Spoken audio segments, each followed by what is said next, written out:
lamini n'a bolomana dugu Mali kɔnɔ Mali kɔ kan Boubacar Sidiki Boubacar Fin tiɲɛtigi to ma an sigira kɛnɛ kan laadala jɛma anw fɛ yan sɛbɛnfura minnu bɛ laadala boli kɛ Boubacar jamana kunnafoni a b'o de kofɔ ni sɛbɛnnikɛlaw kɔni y'a sɛbɛn lakalili ye anw bolo Boubacar Sidiki o kɔni o bɛ n'a fɔ i ye jisuma sɔrɔ i bara k'i min nka baara in di k'a bada fo maa damadɔ ka jɛ Sylvie Vartan Sylvie Cɛnyi ale bɛ jaw la min ye Mamutu Surunin ye ale bara ka fiɲɛ tulukala lama kuma k'a ka taa yɔrɔ jan nka sɛbɛnfuraw kalani o ye e ani ne Boubacar ne joli e kɛ e joli ye e kɔ an ka taa e tɔ bɛ kɔfɛ yan an ka taa Mamutu Surunin yamaruya di an ka sɛbɛnw kala Naamu ne ko bala cogo bɛ di Boubacar Sidiki ne bɛ n bolo Boubacar don bi bɔ ni sɛbɛn ye sɛbɛn min n'u k'a ma indépendant Boubacar Sidiki nin ye sɛbɛnfura boliko siɲɛ 600 siɲɛ 327 maa min y'a sɛbɛn a tɔgɔ de ko Musa Sayon Kamara Musa a ko i k'a dɔn min ye gɛlɛya min y'an ka jamana sɔrɔ Boubacar Sidiki k'a dɔn nazarabile bɛɛ lajɛlen tɛ jugu ye sabula jamana dɔ bɛ yen u k'a ma ko Royaume-Uni Boubacar Sidiki i k'a dɔn olu ka jamana a ministre min b'u ka jamana ni jamana wɛrɛ cɛ ɲɛnabɔ i k'a dɔn a kamana ganna sabula a b'a ka kunnafoni min bɛ Mali kan min ye fadenjuguw ye ani i k'a dɔn marabaajuguw olu ka kunnafoni di so la a bɛ ni ka tubabula bɛɛ lajɛlen kɔni kamana de guwa ale ko n'a ma ɲɛ sa k'a fɔ nin kibarujuguw bara ka bɔ Mali la o kuma min ye Mali ministre min b'u ka jamana wɛrɛ cɛ ɲɛnabɔ ministre Abdoulaye Diop a ye Diop wele ni k'a ɲininka ayiwa Abdoulaye Diop i k'a dɔn wele in yɛrɛ kɛra Nowanbakalo tile 5 a ko mankan min bara bɔ a ka jamana na i k'a dɔn mun ni mun de b'aw ka jamana na sabula kunnafoni jugu bara ka d'a ma dɛ a fɔra ko a ka jamana citɔ don Bamanjuw ye Bamakɔ minɛ maati don maati bɔ Abdoulaye Diop ko a ko fadenjugu kuma don a ko tiɲɛ don gɛlɛya dɔɔnin bɛ Mali kɔnɔ o tɛ kalo ye sabula taji ko gɛlɛya o ye jamana in sɔrɔ nka min kɔni ye lakana ye Mali fantan 4 bɛɛ lajɛlen bɛ Mali sagoya la kunnafoni juguw don minnu kɔni bara kasara da i k'a dɔn jamana juguw de fɛ ngo n'a ta bɛ min kɔni ye jamana gouvernement ye a kelen bɛ k'a seko kɛ maliden bɛɛ lajɛlen bɛ taji sɔrɔ cogo min ani mɔɔw b'u ka taa ka segin kɛ cogo min mɔɔw bɛ se ka lakana cogo min i k'a dɔn gouvernement y'u dabaliw tigɛ o fɛɛrɛw tigɛra fa bɛɛ lajɛlen na nin kuma lankolon minnu bara ka bɔ fadenjuguw da ani jamana juguw da a k'i k'a dɔn nin kɔni ye waati de ye sabula o bara ka min ni min fɔ a ko ta i mago la o fɔlen min kɛ alima muso a tɔgɔ di anglais muso in ko n'o ye Rotoham Baroness Sharpman a ko Abdoulaye Diop o kuma an ka dugawu b'a ye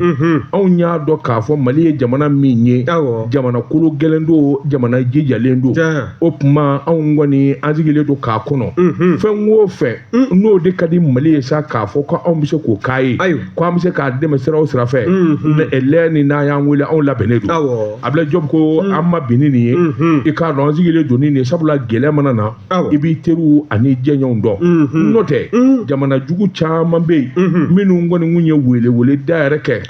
Bamakɔ bin kuma sera koyi Mali ko ban kuma sera o kuma anw ka duguden minnu bɛ yen a y'a yɛrɛ ɲini joona Boubacar Sidiki jamana minnu y'o fɔ o dɔɔnin bɛ Abdoulaye Diop kɔni y'a jira sa k'a fɔ hakaja an bɛ donni minɛ ko bi ko kɔni a basugu bara ka na dɔɔnin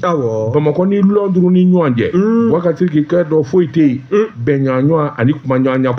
nin kun ye sɛbɛn ye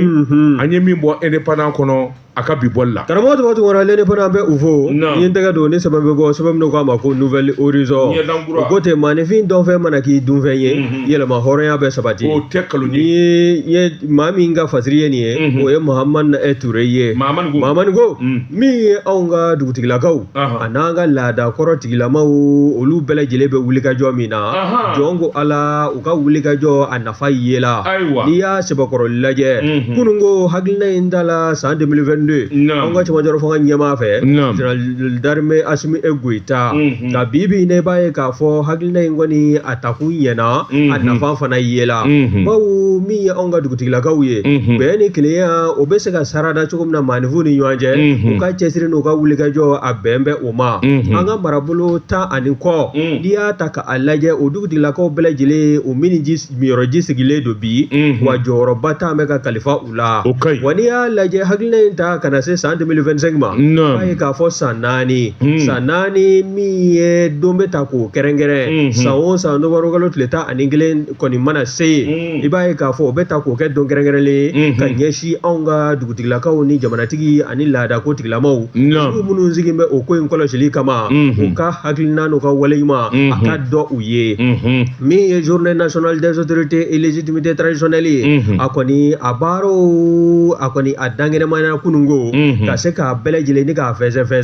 kɛnɛ yɛrɛ a denfaya kun t'an bɛ k'a di anw ka cɛmancɛ fanga ɲɛmaa ma n'o ye General d'armée Assimi Goïta ye nka maa min taara nɔrɔ bila kɛnɛ kɔnɔna na ka kɛ jigifa ye ani jigisigi o de ye Général de division Ablaye M Maïga ye anw ka cɛmancɛ fangabulon ɲɛmaa fana don wa ministre de l'administration territoriale de la décentralisation o fana don nka kɛnɛ in fana a ka se ka ɲɛnɛmaya nafolomugu ani musaka wɛrɛw ni wulikajɔ wɛrɛw siratigɛ kɔnɔna na an ka ministre min n'o ɲɛsin bɛ an ka lotoliko seko ni dɔnko bololabaara ani yɔrɔ sahalo ka ka taa zolen da ye n'o ye Mamu Dafe ye ale ka ministre a ka cɛsiri o barika bonyana ko kɔnɔ kosɛbɛ wa n'i y'a lajɛ i b'a ye k'a fɔ kɛnɛ dayɛlɛlen tasibila o ta la n'o ye faso jɔnjɔn o dali ye n'o an ko a ma ko hymne national du Mali o kɛra min ye Salolo Jelibaba Sisoko o kɔnɔna ye wa o fana bɔlen koyi i b'a ye fana k'a fɔ kuma dila Bamako tutigɛbaw olu ka ɲɛmaaba ma n'o ye Ɲaro ka cɛkɔrɔba ye i b'a ye k'a fɔ ale kɔni ye kuma ta a y'a jira n'o ye Mamutu Ɲare ye cɛkɔrɔba sɔrɔdasi kɔrɔ don a nana i jɔ a ye tasibila kɛ ani jamana in yɛrɛ fasa a y'o caman maana a y'a jira k'a fɔ jamana in bɛ danga min na bi n'i ko biyɛnkura falen tɛ taa wɔyɔ kɔ n'i ko i bɛ kɛ i yɛrɛ ye gɛlɛya caman bɛ yen o bɛ ta ni ka i sɛgɛrɛ ko nka o n'a taw ta dɛ k'an kan k'an tɛgɛ di ɲɔgɔn ma ka min ye ka kunkilenna kelen lajɛ min ye jamana in ka bɔ nɔgɔ la ni ka hakili feere ka ɲɛsin o taabolo ninnu bɛɛ lajɛlen ma wa a y'a jira fana k'a fɔ min ye jamana kɔrɔlenw ye i n'a fɔ laadalako la yɔrɔ minnu tun bɛ sɔn ka kɔrɔ dɛ ko silamɛya o n'a taw ta kerecɛnya nali n'a taw ta ninnu si man ka bila koyi bawo min y'o taabolo ninnu ye bɛɛ lajɛlen de kan ka don ba la min ye taabolo kɔrɔ ye an ka sinsin o kan min ye diinɛ minnu n'olu nana an ka jamana kɔnɔna na u nana sɔrɔ an bɛ nin taabolo ninnu de kan ka kɔrɔ wa an fɛn fɛn y'a bila an bɛɛ lajɛlen tilala ka kɔlɔlɔ ye a la nka min ye General d'armée Assimi Goïta ye ale ye dugutigiw ka dugutigiya n'u ka danbe min segi u ma ani laada ko tigilamaw olu minnu sigi bɛ o ko kɔlɔsili kama ko bɛɛ lajɛlen de k'i jɔ i jɔyɔrɔ la min ye daga ye o bɛ soɲɛw kɔnɔ fan dɔw fɛ min ye funduw fana olu dulon bɛ so fan dɔw fɛ ninnu bɛɛ lajɛlen n'u kɔnɔkodo fɛn dɔ mara b'a kɔnɔna na min bɛ se ka kɛ sababu ye ka jamana bɔ nɔgɔ la min ye Ɲaro ka maakɔrɔ ye n'o y'anw yɛrɛ mɔkɛ ye Mamutu Ɲare a kɔni a ye nin kuma ninnu fɔ fo ka taa ni ka segin k'a kan a ka kɔrɔfɔ baale i b'a ye k'a fɔ min y'an ka cɛmancɛ fangabulon ɲɛmaa ye Général de division Ablaye M Maïga a ko dugutigilakaw a n'an ka laada ko tigilama kɔlɔsibaw ninnu bɛɛ lajɛlen bɛ fo min ye seko ni dɔnko ye a tigilama a kɔlɔsiliba ɲɛmaaba o bɛɛ lajɛlen kan ka fo bawo jamana in bɛ danga min na bi nin bɛɛ lajɛlen de kan k'u jɔ u jɔyɔrɔ la walasa jamana ka denkan dɔ o ka se ka ban wa min ye bɛn ni kelenya fiɲɛ ye o ka se ka sabati ani ɲɔgɔn cɛ wa maajugu minnu bɛ kɔnɔna na walima minnu bɛ kɔkanna na u kɛlen bɛ ka hakilinajugu min ta k'o ɲɛsin jamana faso baliba ma o bɛɛ lajɛlen ka se ka dan k'a kɛ gansanwale ye n'i y'a sɛbɛkɔrɔ lajɛ kɛnɛ in a dawula kun bonyalen don bawo min ye AES jamana fila tɔ ye Burkina Faso olu ka jamanakuntigi n'o o ye Sa Majesté Mogo Naba o fana ka ciden kun bɛ kɛnɛ kɔnɔna na fo ka taa se min ye Niger olu ka laada ko ɲɛma olu ka association association des chefs traditionnels de la République du Niger olu ka ciden fana nana kɛnɛ kɔnɔna na ninnu bɛɛ lajɛlen ye kuma ta k'a jira k'a fɔ nin ye hakilina ɲuman belebele ye dugutigiw ka bila u ka dugutigiya minɛ a kɔnɔ ko ba do ko min ni jamana faso maliba a y'a ta k'a kɛ yan ka fɛ ye nin ye kosɛbɛ bamana y'a salo ka bɔ nouvelle horizon kɔnɔ Mahamani Ture a ka fasiri don baba tiriki ne bɛ n bolo bɔgɔ ka don n bi bɔ ni sɛbɛn ye sɛbɛn min n'u k'a ma soir de Bamako Bamako wula maa min y'a sɛbɛn a tɔgɔ de ye ko Laya Jara baba tiriki k'a dɔn maa min zɔnnen don o yɛrɛ tɛ se ka maa sɔn siga t'a la baba tiriki k'a dɔn wulikajɔ ni cɛsiri jamana lakanani maa minnu b'o kɛ dalu bɛ maa minnu bolo bi o ye jamana sɔrɔdasikulu ye jɛkulu min n'an k'a ma ko faama o don baba tiriki Laya Jara ko a ko kɔsɔn in na i k'a dɔn Bamanji a wale kɛbaw e k'u t'u yɛrɛ ɲini sa de fali laban min kɔni dar'u kan baba tiriki u n'a mɛn ka sɔrɔ u ma falen sɛbɛnnikɛla ko minnu ɲɛ sanfɛmaw ye olu bɛ pankuru kɔnɔ i k'a dɔn u bɛ yaala baba tiriki k'a dɔn sɛgɛsɛgɛli ni jateminɛ foyi tɛ dugukolo sanfɛ o tɛ min ye Mali kadara kɔnɔna na u ka munumunu na yɔrɔ dɔ bɛ yen ko Soribugu ale filɛ nin ye Kita mara la chef d'état-major général des armées novembre kalo tile 11 baba tiriki k'a dɔn u ye sasali kɛ sabula i k'a dɔn u y'u to sanfɛ ka mugu k'a wuli baba tiriki k'a dɔn Bamanjuw faralen kun don ɲɔgɔn kan yɔrɔ dɔ la o yɔrɔnin bɛɛ moto 4 kɔni jenina min ye toliki woliki ye u bɛ ɲɔgɔn wele nɛgɛjuru minnu na baba tiriki k'a dɔn ani essence bidon litiri 20 o caman de kun b'u bolo baba tiriki law u y'u yɛrɛ ɲini baba tiriki k'a dɔn boli b'a tɔ sa mina ninnu kɔni dara ja a sɔrɔdasikulu dɔw fana bɛ dugu ma k'u kɔnɔ baba tiriki olu kɔni y'u sɛdɛ nin dɔtɔ k'a bɛɛ lajɛlen fa ni k'a ban o ɲɛna a ko n'o ye bɔ yen checkpoint dɔ tun bɛ yen baba tiriki k'a dɔn sabula olu sigilen kun don min ye ninnu ɲɛ camion belebele dɔ falen baba tiriki i k'a dɔn katakatanin na min ye katakani kura caman de kɛlɛ bɛ k'u fa kɛsuw kɔnɔ baba tiriki olu fana sera k'u tɛgɛ da olu kan ninnu fana labɛnnen kun don de o bɛ taa di Bamanjuw ma u y'a bɛɛ lajɛlen minɛ o ɲɛna chef d'état-major général de l'armée baba tiriki k'a da dugudenw tulo kan jamanadenw tulo kan baba tiriki k'a dɔn maa tigɛ fo i yɛrɛ kɔ siga t'a la an ka k'an yɛrɛ ye an ka sɔrɔso an ka danaya ta ka d'u kan dɛmɛ kelen min n'an bɛ se k'o kɛ baba tiriki o de ye kunnafoni dili o de ye jateminɛ ye baba tiriki o de ye an y'olu ka k'an dama ta sɔrɔdasi ka kunnafoni di sɔrɔdasi a ko n'o y'i bɔ yen novembre kalo tile 7 san 2025 baba tiriki k'a dɔn Bamaji bolofara min bɛ yen n'o ye Jamat Nur Islamiyya wal Musulmin n'u k'a ma ko jinimu baba tiriki i k'a dɔn olu y'u faw yɛrɛ la dɛ mi k'a dɔn an ka sɔrɔsiw ka dagayɔrɔ dɔ bɛ sun bi k'u bɛ taa bi olu ka lɛrɛ sira la baba tiriki yan ka di yen ye u kun bɔ u ma sɔrɔsikan yɛrɛ sɔrɔ koyi sɔrɔsikuluw de kɔni zominen kun d'u la ka bɔ k'u kunbɛn k'an donda la baba tiriki yan ka di yen ye cɛ min tora yen Bamanji la a tɛ se ka dan a su tɛ ka da ka sa a dan na baba tiriki wa su cɛjuguya hadamaden kunkolonda senda bolonda baba tiriki maanifin fara facogo bɛɛ lajɛlen na chef d'état-major général u y'a jira sa k'a fɔ nin ko min filɛ nin ye foro daminɛ ye wabɔ ye baba tiriki k'a dɔn jenimu u na mɛn min ye sɔrɔdasi k'a ye k'a fɔ k'u bɛ tɔ bin u kan u na mɛn ni ka miiri caman kɛ sabula o binkani wale kun ye jenimu ani FLLA fila baba tiriki olu de kun ye nin labɛn ɲɔgɔn fɛ sɛbɛnnikɛla ko n'a jara a bɛ sa fila min ye sunpi kan ye baba tiriki k'a dɔn commandant de zone min bɛ yen ni o ye secteur 3 ye opération dugukolo ko colonel Seydou Basiru Ɲangadu duwaramɛ kɛ a yɛrɛ y'a sogo doni ka taa kɛnɛ kan ka taa ko lajɛ den minnu bɛ yen n'olu de kɔni ye nin kɛlɛ kɛ ka t'u kuma ɲɔgɔnya n'u barikada jamana tɔgɔ la sabula u filɛ ka kɛwale min kɛ ka baara min kɛ jamana in de ɲin'u fɛ baba tiriki an bɛ donni min na ko bi Mali fan ka dɔgɔ baba tiriki k'a dɔn Bamanji kɔni i k'a dɔn u bɛ se k'a fɔ k'u b'u daga yɔrɔ min hali kɔsɛ in fana na u k'u y'u fa u yɛrɛ la dɛ hɛrɛma kɔnɔ k'u bɛ taa bin yen fana posu kan baba tiriki u y'a sɔrɔ labɛn min bɛ yen o ka jugu kɔrɔlen baba tiriki k'a dɔn fɛn o fɛn kɔni dar'o kɛnɛ kan e ko o ni nisagila de nin kun ye sɛbɛn ye an ye min bɔ soir de Bamako kɔnɔ Bamako wula karamɔgɔ tɔgɔ tun fɔra soir de Bamako wula an bɛ o fɔ nin lamina an ka taa sa tile galen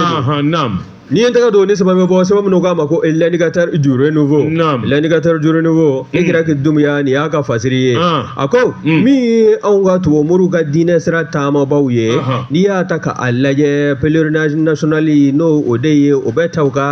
heji ke kulumi na kita baye ka fo ako ego nyina 2025 ta o gola ma ha abil nai ni ya tako bid ni kumena ga tako biduru ani nani nai ni ya taka allaje ni korofo ka 70 o koni lettre do koni ngela ko nyeshi uka ma khakli ferelon belajile ma ni uka nyama bayra ma mi sebe yera taka nobla o de monseigneur Jonas Dambeleye ale évêque kai konnana aya jira ka fo sawosa wulika jomi no beke ka nyeshi kitama mi kulumi be na jira la ka fo nabileza akam zoroba jongo ala ko ati ayi yere jira maunayi na keme uga heji keroye ibaye ka fo no nabileza kam zoroba ayira kita yoro ayi yere jira mana yoro chamana kui Sylvie hiji aka hiji mike ya ode kama magama yorodu Maria Senu Nam Madame non mais c'est pas comment kana chadre non pas du tout je suis ami aux chrétiens Segou Segou on ga so ni mission de nous binywana donc ani mission la ka don de bien fait avec nywabe on connaît les habitudes hali ubi bon woni mi da man na ka o daranda ka o wallahi so ju ayi ani est-ce que mission on demzani ma ngumeta yaro wati doro be kababoro ni fondi ani demzani bombo fo wara nunu kaba muguni ndo tume ateteme ne tege nyona kanta o gumbo o di demso ma eche awmeta arande meno gama way kabila la da e wado o fe abalaga tunera gonda za tara o so juga de bi la halbiyo nam ay Sylvie ga fu yana guga o ga fe o ga nanai ha mi ye wulika joye jongo ala nyirenzanda heji ko abola ma mi ye monseigneur Jonas Dambele ale ya jira ka fo ni nyirenza ina fo nya fo kuma damna kono chukumina ni kuma na ge uga heji atako biduru ani nani nai obe bwa ma ko wakabe wele da kanta ka nyeshi bela jilema kerengere nyala mi ye Bamako archi diocese mi no be Bamako ya diocese uga mamunun be no lugu be wulika josugu bela jile sabati wasa ni heji kai abela jile haglino ga saka nyanzoro jongo ala kubu bela jile fo o ka chesiri la kabe ko labon damna wati kana se abolima adogo koro bawo ateta wulika joko ateta tonsigi ko ko ateta musaka era boliko ko ga ko jamana era la hala de ta me ka laje ni Jonas monseigneur Jonas Dambele ka korofo laje akoko taninga segi tendo jongo ala do ko ngeme ku yere di Isa ka sira tamali baro la walali ma u chama me bo u seuna u ka dugula ka ekita segere ka chama fana be ulu beta bulma fauna ko ka kuna ye taji ko fana gelata ka laje bulma fa chama be ko sada ina ulu tala ka taji sor ina fo Allah yin lembe chokumina o be ke sabuye u ka se ka kununu chama be ne ka abuloka ganiya laje ibaye ka fo mi ye ni haglina ye u tago taga heji la walali la o be taji blade ke jamana be se ka kulo suma chokumina ani ni kile be saka sabati jamana do ni nyanje chukomina ibe christian dina wala be islam dina na bela jile de kangi dina ni ngani yake kilinye jamana yi abe saka kulos ma chukomina gele ya mi no be jamana dala obe saka wulini aunga ala welo ni ala delu buloda chukoy ka tukutuku nyonga chukomina ani haka ja ali sundo erage sundo wasa masara mani abe saka hina jamana na chukomina ubike jawu o dombe no tabulun ye waka be la nyinga ka nyeshi isa dina la batuba bela jile ma bela jile ka ito isigi yorola ka dofara mi ala wele ka ani dugo o ka se ka kulogiriya jamana abe se ka kulosuma ni wese bay memna ya salo ka bo l'indicateur du renouveau kono igra ki dumya aga fasirido jɛ ka pep k'a ka feerefɛnw lakodɔn. Bɔgɔtigi ne bɛ n bolo bɔgɔ ka don n bɛ bɔ ni sɛbɛn ye sɛbɛn min n'u k'a ma Soir de Bamako Bamako wula bɔgɔtigi sɛbɛn fura in bi ko n b'a bila bɔli la bɔgɔtigi k'a dɔn Ayina ne kɛra maa ye a ti mɔgɔ wele kun bɔ n'a kɛra bɛɛ lajɛlen b'i sɛgɛrɛ ka sɔrɔ i ma kuma Laya Jara ko ministre min bɛ jago kunna ani usine ko bɔgɔtigi k'a dɔn a y'a sogo doni sabula a ye kibaruya mɛn usine kura min n'a dɛlɛli bɛ senna Sodima SA bɔgɔtigi k'a dɔn ayiwa min n'a mariki yɛrɛ n'o ye Sokilini ye bɔgɔtigi k'a dɔn ani maa caman wɛrɛ kabini mɔɔw dafali minnu bɛ usine ko ɲɛdɔn u y'u sogo doni ka taa cakɛda in lajɛ baara kologiri minnu bɛ senna bɔgɔtigi sabula ayiwa min ye Sokilini dilanni ye ɛlɛ ni sanni feere ye tiɲɛ ye nka usine nafa min b'o la jamana in kɔnɔ cɛmancɛ fanga mago bɛ usine tigiw de la bɔgɔtigi i k'a dɔn n'a ma ɲɛ k'a fɔ maliden ko k'a bɛ usine dilan o tuma a ka kan gouvernement kan ka wuli ka jɔ boloda ni ka ɲɛsin u ma ni unité industrielle ye bɔgɔtigi min n'a ka baara ye safinɛmugu dilanni ye sɛbɛnnikɛla ko n'i y'a ta k'a lajɛ nafolo kasabi min bɛna don usine in na bɔgɔtigi k'a ka se ka dafa sefo wari miliyari 15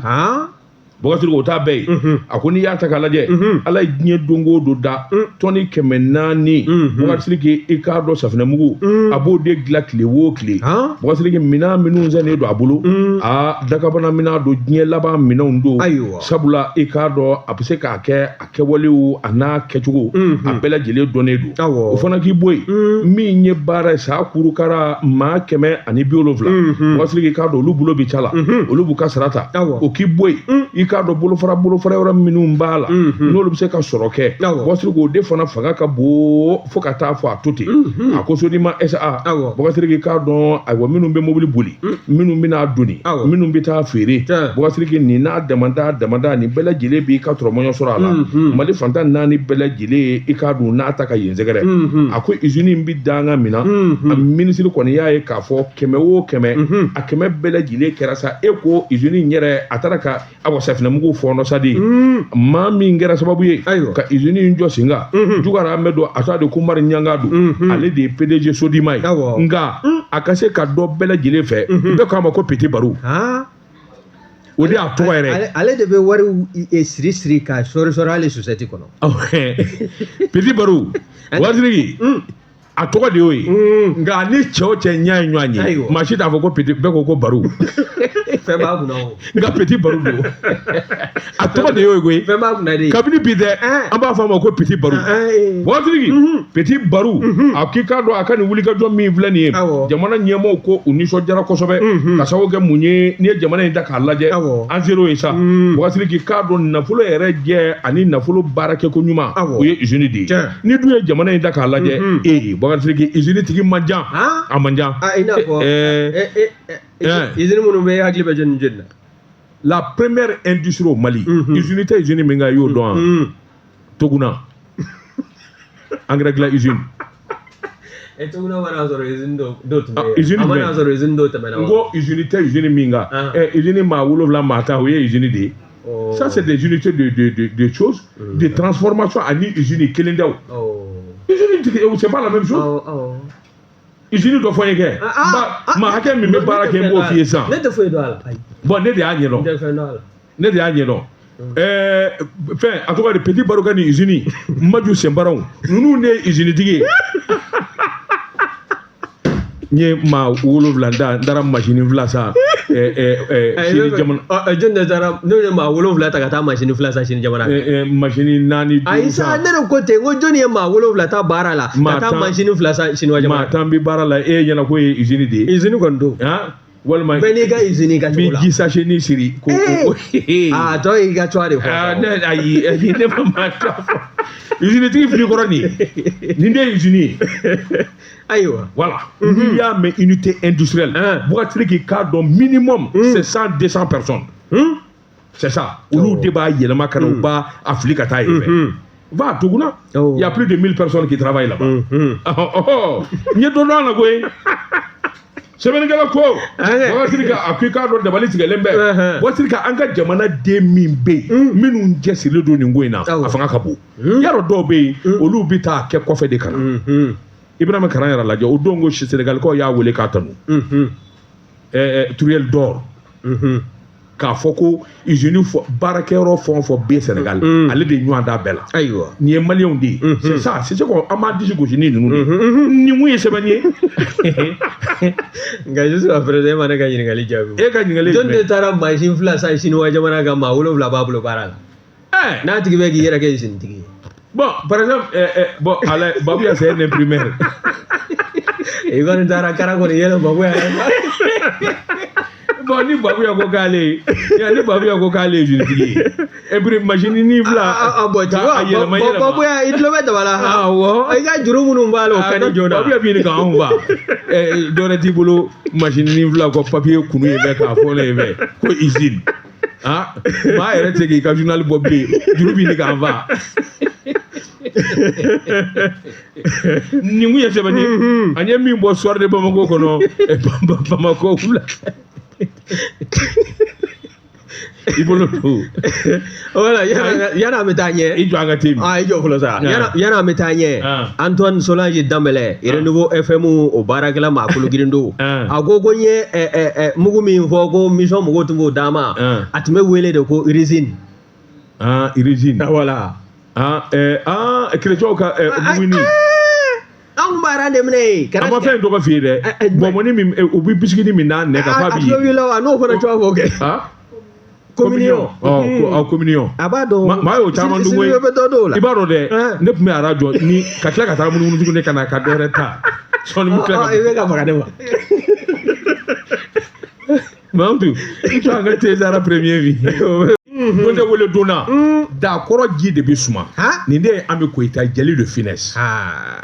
nin de ye saga ni saga ɲagalen ala i tulo bɛ dɔnkili i ɲɛ bɛ dɔnkili ta kan n'a bila kan na nin soriyo circulation bloquée nin n'o tɛ kelen ye dɛ mais e ye ko tɛ i bɛ mɔgɔ dɔ ta kan k'o ta wallahi nin de ye jeliyakan yɛrɛ f'i fari ka se bɛ wuli n bala cogo bɛ di karamɔgɔ dɔ tun ni n tɛgɛ don ni sɛbɛn bɛ bɔ sɛbɛn minnu k'a ma ko l'indicateur du renouveau l'indicateur du renouveau Tayiru Male nin y'a ka fasiri ye bale ko min ye Kati mairie ye e ko a ma dimi ka tila ka i ka dimini k'a jira kɛnɛ kan wa bawo communiqué dɔ bɔra Kati mairie n'o y'a ɲɛmaaya bulon ye yɔrɔ min n'a tɛgɛ nɔ bilala ka bɛn kununko tarata ma dɔgɔkolo tile 11 san 2025 Kati mairie n'o ye commune urbaine la mairie de la commune urbaine de Kati a ɲɛmaayaso maa min bɛ yen n'o ye secrétaire général ye n'ale de kɔni kɛn bɛ k'i wakili don Kati mairie baaraw yɛrɛ a bɛɛ lajɛlen a kana se ka jɔ baaraw ka se ka kɛ i n'a fɔ laɲinilen bɛ cogo min bawo bɛɛ lajɛlen b'a kalama mairie caman bɛ yen o maakɔrɔw kɔni gɛnna ka bɔ yen ka maakɔrɔw sigi n'i y'a lajɛ min ye chargé d'expédier les affaires courantes a y'a jira k'a fɔ k'olu kɔni u ye tigɛnkan sɔrɔ a dalilu fana bɛ u tɛgɛ kɔnɔ ka bɔ Kati ni ka na Bamakɔ kɔnɔ n'o ye an ka faaba camancɛ ye walima ka bɔ faaba camancɛ la ni k'i kunda Kati kan ma transporteur minnu b'a kɔnɔ n'o ye sotaramaw ni taxiw fo ka taa se fɛn wɛrɛw ma bɛɛ lajɛlen kɛn bɛ ka a sɔngɔ ni k'a sɛbɛkɔrɔ dulon kabanɔgɔ la n'i y'a lajɛ o taabolo min filɛ nin k'o tɛ ɲɛ dɛ o bɛɛ na fɛn min kan o de ye n'i bɔra Kati farada la ka na Bamakɔ walima ka bɔ Bamakɔ k'i bɛ segin ka taa Kati farada la min ye dalasi 90 ye sefɔ wari i bɛ o de sara n'a tɛmɛn'o kan jɔnko ala k'i ka weleli kɛ n'o fana bɔra yen Kati Malibugu Bamakɔ walima Bamakɔ walima ka segin ka taa Kati Malibugu la o ye 80 ye sefɔ wari n'o fana bɔra yen Kati camancɛ n'o ye Kati centre ville ye ka bɔ yen k'i kunda Bamakɔ kan walima ka bɔ Bamakɔ k'i kunda Kati camancɛ kan n'o y'a centre ville ye o ye dɔrɔmɛ 70 ye CFA la n'i ye o bɛɛ lajɛlen lajɛ Kati a mairie a ɲɛmaaya bulon kɔni y'a jira maa o maa bɛ yen n'i yɛlɛnna ni sɔgɔ kofɔlen ninnu sanfɛ nɛgɛjuru sera i k'o sɛbɛkɔrɔ banba 77 98 88 06 ni fɛn min bɔra o kɔfɛ min ye o bolimafɛntigi walima o véhicule de transport tigi ye o na bɔ o kalama bawo nin taabolo min filɛ nin ko maa ti dogo gɛlɛya kɔfɛ k'a fɔ k'i na gɛlɛya wɛrɛ da jamanadenw o tɛ ɲɛ o nin ye n ko sɛbɛn tɛmɛ bɛna salo ka bɔ l'indicateur du renouveau kɔnɔ Tayiru Male a ka fasiri don Bɔsiriki ne bɛ n bolo bɔgɔ ka don n bɛ bɔ ni sɛbɛn ye sɛbɛn min n'u k'a ma le nouveau réveil Bɔsiriki k'a dɔn sɛbɛnfura in kana don sabula i k'a dɔn nin y'u boli ko siɲɛ 400 ani siɲɛ 4 maa min ye nin sɛbɛn a tɔgɔ de ko Adama Kulubali Adama ko a k'i k'a dɔn ŋanamu ɲɔ ɲɛnen bɛ Bɔsiriki i k'a dɔn denmisɛn minnu bɛ taa lɔkɔli la dumunikɛyɔrɔ de dilanlen don u ye u kan ka dumuni kɛ yɔrɔ min na Bɔsiriki k'a dɔn jamana bɛ wariba kule de ta ka don o dumuni ninnu zanni na cantine scolaire miliyɔn 60 sefa wari Bɔsiriki i k'a dɔn nin ɲɛmaa ninnu di hinɛ koyi Bɔsiriki k'a dɔn denmisɛnw kɔni kɔngɔ b'i ni k'u fa i k'a dɔn ɲɛmaaw dalen don journaliste yɛrɛ kɛ bɛ ka titre min sɛbɛn e k'o kalan ta tubabukan na dɛ 60 millions de francs CFA carottés dans les cantines scolaires. Nin kɔni ye k'a kɛ n bɛgu yɛrɛ de k'a nɛmu ko ka taa bolo nɛmɛ Bɔsiriki sɛbɛnnikɛla ko a ko président de comité gestion u yɛrɛ e k'u ye tuguni de